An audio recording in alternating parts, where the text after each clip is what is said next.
Next question.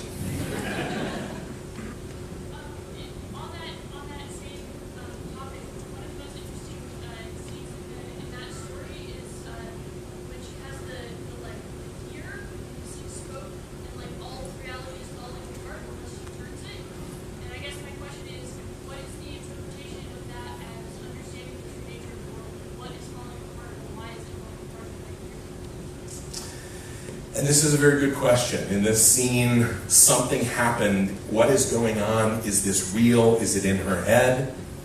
That is a very good question.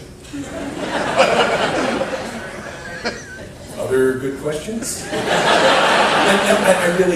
It is a genuinely good question. Way back in the day, Robert Frost wrote a poem called Mending Wall, which was inflicted on many of you in high school, I'm guessing.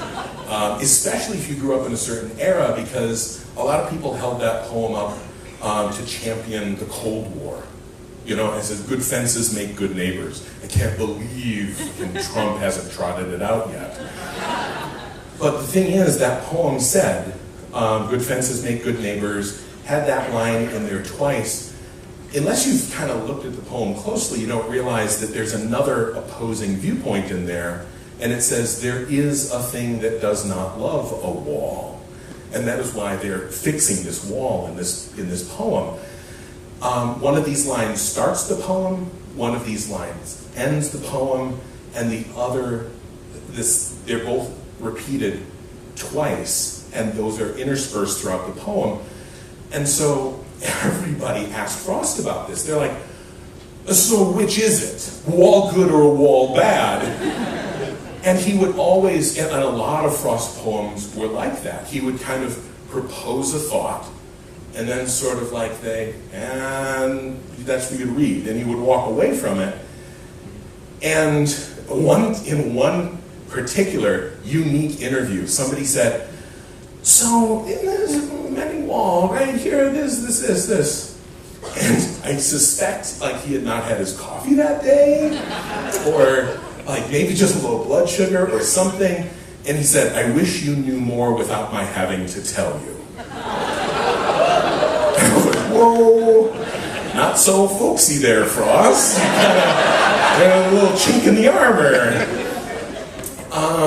And I'm not saying that, but what I am saying is with a lot of the questions where people are saying, so which is it? Or like, how old is Quoth? Or, you know, like some of these things, it's like, honestly, if I really want you to know, I super could have put that right in the book. It would have been like way easier, but that's not the game that I'm playing. I was like, I'm letting you make your own choices and to try to figure these things out in the book. That's the whole thing that I do. So it's not that I don't want you to know. Actually, it is a little bit that I don't want you to know. It's that I'm depriving you of the comforting certainty that comes with me just feeding you.